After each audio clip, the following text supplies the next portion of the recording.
Welcome back to Kavitha's kitchen. ಇವತ್ತು ಸಾಬುದಾನ ವಡ ಮಾಡಿ ತೋರಿಸ್ತಾ ಇದ್ದೇನೆ. ಸಾಬುದಾನ ಅಂದರೆ ಇದನ್ನು ಸಬ್ಬಕ್ಕಿ ಅಂತ ಸಹ ಹೇಳ್ತಾರೆ. ಅದರ ವಡ ಮಾಡುವ ಅಂತ.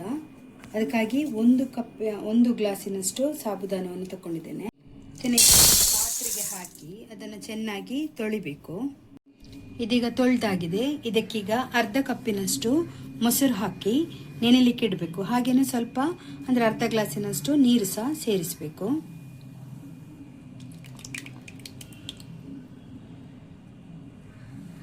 ಅದೇ ಕಪ್ಪಲ್ಲಿ ಸ್ವಲ್ಪ ನೀರು ಸೇರಿಸ್ತಾ ಇದ್ದೇನೆ. ಇದೀಗ 4 ಗಂಟೆಗಳ ಕಾಲ ನೆನಿಬೇಕು. ಇದನ್ನು ಹಾಗೆ ಮಿಕ್ಸ್ ಮಾಡಿ ನೆನೆಲಿಕ್ಕಿಡುವ. ಇದೀಗ ನೆನೆಲಿ. ಸಾಬುದಾನ ಅಂದರೆ ಸಾಗು 4 ಗಂಟೆ ಕಾಲ ನಾವು ನೆನೆ ಹಾಕಲಿಕ್ಕೆ ಹಾಕಿದ್ದೇವಲ್ಲ, ಅದೀಗ ಆಗಿದೆ, ನೆಂದಿದೆ. ಇದಕ್ಕೀಗ ನಾವು ಸಣ್ಣದಾಗಿ ಕಟ್ ಮಾಡಿ ಇಟ್ಟಂತಹ 1 ಗಡ್ಡೆ ನೀರುಳ್ಳಿಯನ್ನು ಹಾಕ್ತಾ ಇದ್ದೇನೆ.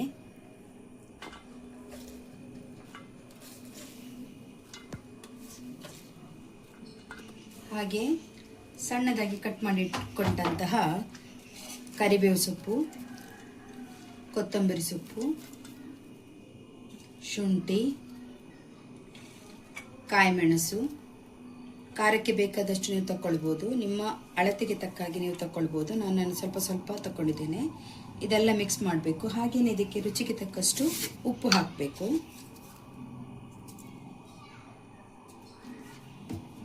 ಇದೆಲ್ಲ ಮಿಕ್ಸ್ ಮಾಡುವ.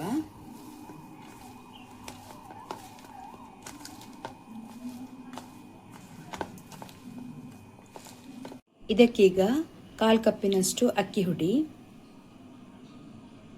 ಹಾಗೆಯೇ ಸ್ವಲ್ಪ ಸೋಡಾ,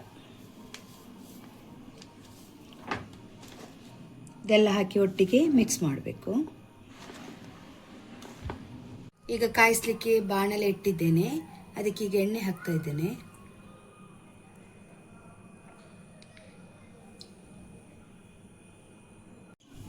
ಇದೀಗೆಲ್ಲ ಮಿಕ್ಸ್ಚರ್ ರೆಡಿ ಆಗಿದೆ. ಇದನ್ನೀಗ ಸಣ್ಣದಾಗಿ ಉಂಡೆ ಮಾಡಿ ಒಂದೊಂದೇ ಬಾಣಲೆಗೆ ಹಾಕಿ ಕಾಯಿಸಬೇಕು.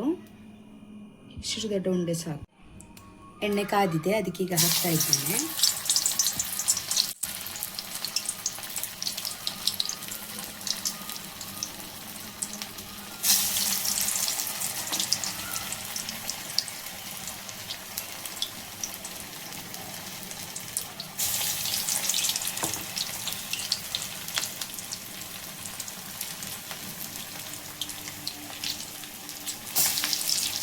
ಇದೀಗ ಕಾದಿದೆ. ಇದನ್ನು ಇನ್ನೊಂದು ಸೈಡ್ ಮಗುಚಿ ಫ್ರೈ ಮಾಡಬೇಕು.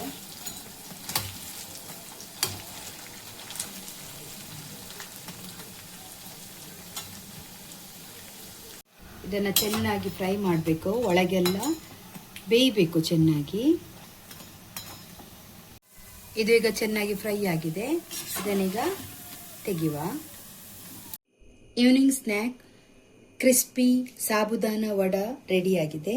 ನೋಡಿ, ಇದು ತುಂಬ ಕ್ರಂಚಿಯಾಗಿ ಬಂದಿದೆ. ನೋಡಿ ಹೇಗೆ ಬಂದಿದೆ. ಇದನ್ನು ಟೊಮೆಟೊ ಸಾಸ್ ಅಥವಾ ಕಾಯಿ ಚಟ್ನಿಯೊಟ್ಟಿಗೆ ತಿನ್ಬೋದು.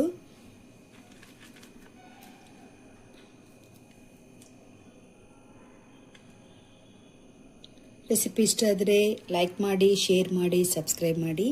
ಹಾಗೆಯೇ ಬೆಲ್ ಐಕನ್ ಅನ್ನು ಒತ್ತಲಿಕ್ಕೆ ಮಾತ್ರ ಮರಿಬೇಡಿ. Thank you.